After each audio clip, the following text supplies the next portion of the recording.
What's going on, everybody? Justin here with Everything Aquarium, back with another video. As you can see, I'm down in my basement in the cellar area. It's been a while since I made a video. I know you guys have probably been dying because my stuff is so awesome, right? Anyways, yeah, no, just been busy doing the TV show stuff. Really trying to work on that.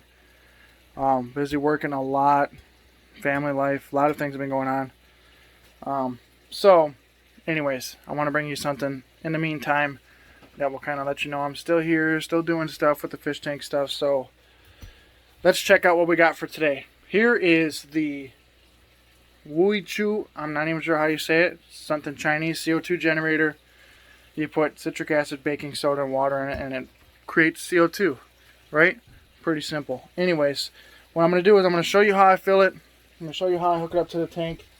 I'm going to do a short, quick little review on how it works, and I'm going to wrap it up, trying to make this a short video for you guys so you don't have to be bored with me for too long, and then,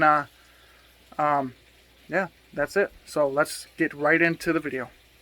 Alright guys, here we are. So this is my stuff I use with it when refilling and when I first started it. Here you got your regulator. Your regulator, attached to your regulator is your filter. That's all good. You can hear them shaking around if you listen.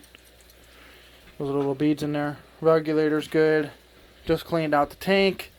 Got my citric acid, got my baking soda, my 2 measuring cups, and of course your scale, which is a necessity with this.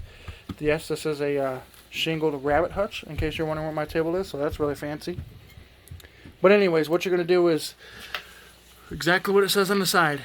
This is from the beginning. Refill, replacement of raw materials, blah, blah, blah, is different, of course. Dry to reuse, that's fine. It's not wet. So what you do basically is starting with A, B, and then you add C. So A is going to be your citric acid right here. B is going to be baking soda. And then you turn it to a 45-degree angle. You add the water in. Put the cap back on, or put the regulator back on while it's at a 45. Let it sit for a second. Make sure your cap's tight. You're not your cap, your regulator. I don't know why I keep saying that. Then you're going to add water to your drop checker, not your drop checker either, your bubble counter. There's so many different parts to this. To your bubble counter, you'll set it to whatever you want to do. I usually do about 1 bubble per second, sometimes 1.5, depending on how I feel. Yeah, and that's what you'll do. So that's the simple gist. Now let's get into the main ingredients. Citric acid, baking soda, H2O. It says right on here, up top, actually, part A, if we remember, is citric acid. So you're going to need 200 grams of that. Part B, baking soda, 200 grams. 200 grams citric acid, 200 grams baking soda, 300 milliliters of water. So I'm going to measure the two solids out, and then I will measure the liquid out, and I'll show you how I add both of those in just a second. So here goes the citric acid. We're going to do that first. We're going to change our scale over to grams. Or excuse me, why did I turn it off? Go up to grams. I went past it. Amazon.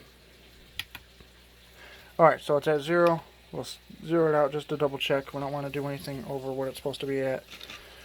We'll put our lid on. Or our container.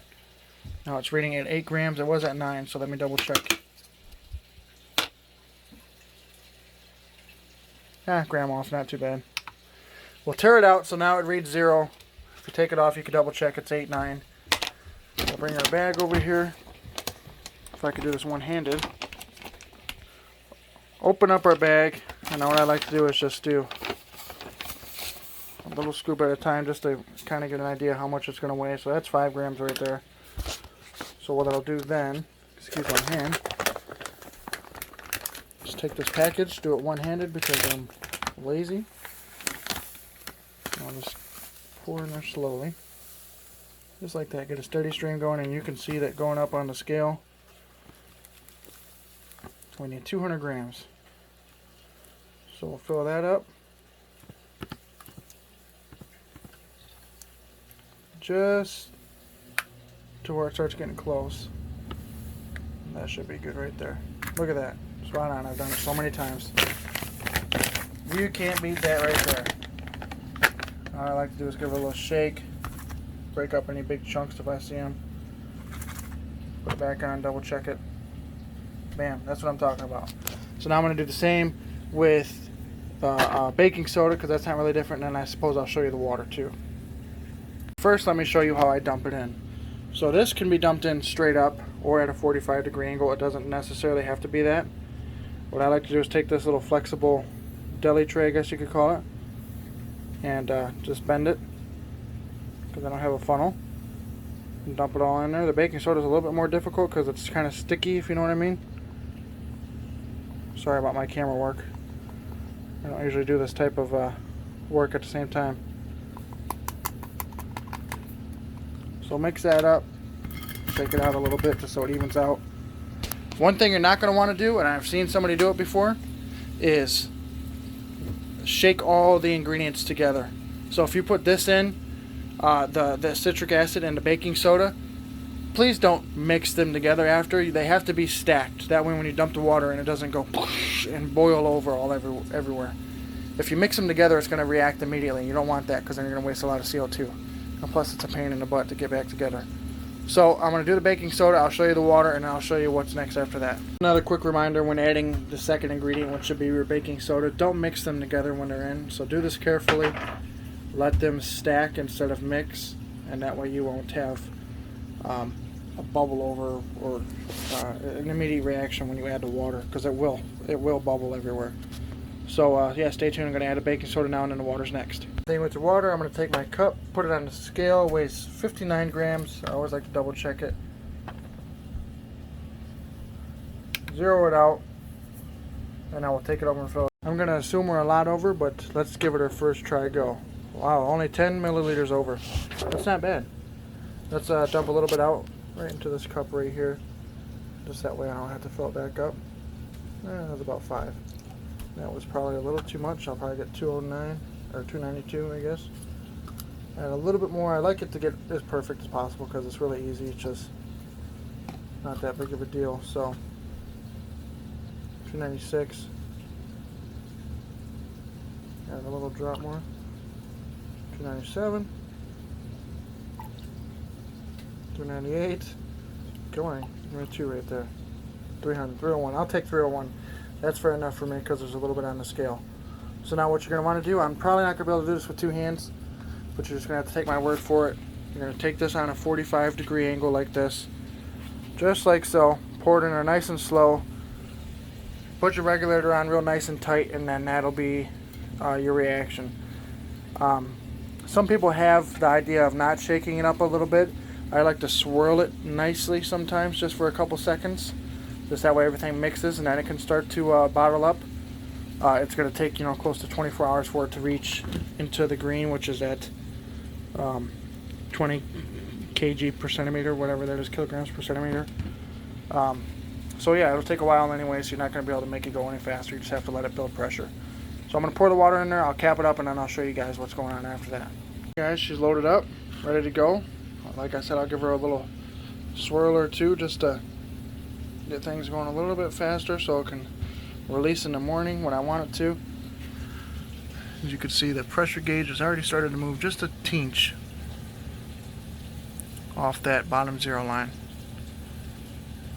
So yeah, you'll even be able to check it out here in a second when I show you. I'm going to go start hooking it up, and then we'll compare what the gauge is at from here to now. Alright, so now I got it in its final resting place, so to speak. What I'm going to do now is, don't mind the mess, I got new filters and stuff being put together behind me.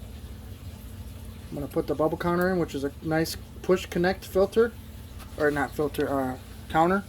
I'm not going to plug the solenoid in right now. It's an electronic solenoid which will shut off flow from the valve here to the tank itself. I'm not going to do that now because I don't want anything to come out. So that's unplugged, so there's no nothing going to the tank, if so to speak. So what I'm going to do now is unscrew this, just fill it up with a little bit of water, cap it back on, and then we're going to set the bubbles per second. Alright, so I got it plugged in. You can see the solenoid is light up, so it's got power. I'm going to crack the bottle, so to speak, let it bunch out real quick just to get it going through the line, get all the water out, just like that, and it's coming out of the tank like crazy. So I'm going to back it off. Now I'm going to set my bubbles per second. Close it all the way because there's a little bit of a delay on this if you You get what I'm saying? As soon as I turn this needle valve all the way closed, it's going to really slow down. So I want to let it do that. Now I'm kind of just going to guess. Once I can break it open again, that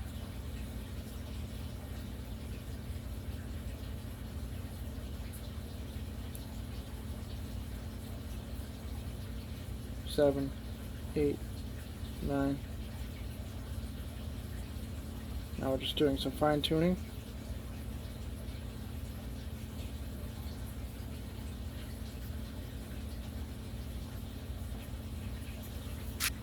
I'd say that's about 1 bubble per second, right? 1, 2. No, slow down. 1, 2, 3, 4. That's too fast. You can see where it could be kind of difficult doing this sometimes without a stopwatch. 1, 2, 3, 4, 5, 6, 7. That's good enough for me right there. So now, as you can see in the tank, we got it coming out. The bubbles are pretty big right now because the line's pretty pressurized. You can see all the water flowing through it coming out. So yeah, once it settles down and the line depressurizes a little bit, those bubbles will be nice and macro, and then you'll have your full CO2 setup, I guess you could call it. I want to say your full CO2 where it dissolves into the tank, maximum solubility or something like that. And then your drop checker will change to green, hopefully a little bit close to yellow, just to back it off a little bit after that. We're at 1 bubble per second, so we're doing good. And yeah, guys, that's really it. That's how I refill it. That's going to be pretty much the same way you start it. Like I said, it's the Wooey Chewy CO2 generator. I'll leave a link to it down below for the Amazon link. Yeah, guys, go check it out. It's pretty simple. All you got to do is buy the raw materials, and that's it. And of course, the generator, it even comes with a diffuser, which in my opinion is okay. I used it for a long time, but I wanted to go with something a little bit more advanced. So I decided to go with something called Aquarium from Boost Plant, which I'm sure you guys have heard. I've preached it before. So yeah, that's it for now, guys. Thanks for watching. More content soon. You guys are awesome. Just hit like 26K views on my top video, and we're getting close to 300 subs, and I hope I can get some more videos out to you guys soon. Have a good one.